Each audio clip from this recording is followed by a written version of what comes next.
If you heard the program yesterday, then you know we spent the hour digging into the fallout from last week's dramatic meeting between President Trump and Vladimir Putin.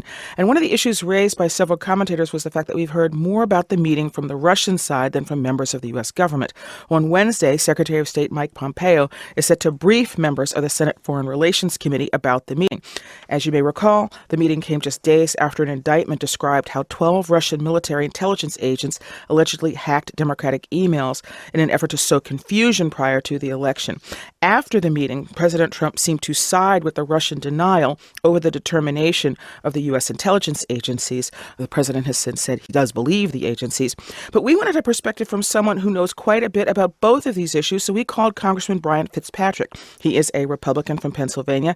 He sits on the House Committees on Foreign Affairs and Homeland Security, and he's also a former FBI special agent. Congressman, welcome. Thanks so much for talking with us. Thanks, Michelle. My pleasure. So we mentioned that you have a background in investigations. What was your reaction when you saw the meeting last week and as you saw the events of the week unfold?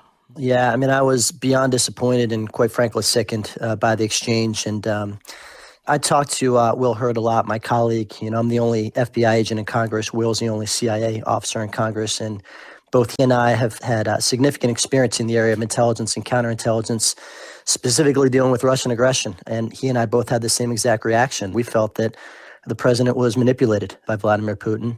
Vladimir Putin is a master manipulator. Will Hurd and I have seen this up close and personal in the work we've done in our prior careers. In fact, my last overseas assignment for the FBI was in Ukraine. And this is a very dangerous man. He's not someone who can be trusted.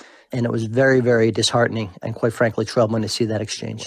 And going back to the issue of sanctions, which you also raised, that you have consistently pushed for more sanctions on Russia, and there has been some action on this.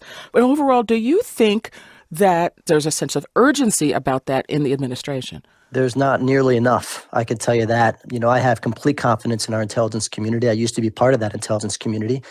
Their assessment of what happened in the 2016 election has not changed. My confidence in their assessment has not changed. I think we need to be far more aggressive. And the concern, Michelle, is that anytime any member of the United States government, particularly someone in the administration, particularly the president, sends mixed signals to the world about the significance of the threat that Russia poses and the reality of what every single person in the intelligence community, these are unanimous conclusions, by the way, that there was at a bare minimum an attempt to interfere with our election. And they do that not just here in the United States, they do it around the world. That needs to be a stated fact. It needs to be just accepted as fact by everybody in our government because we need to respond to that reality. And it's a significant threat. We cannot let that happen again. That's Congressman Brian Fitzpatrick. He is a Republican from Pennsylvania. Congressman, thanks so much for talking with us. Thanks so much, Michelle.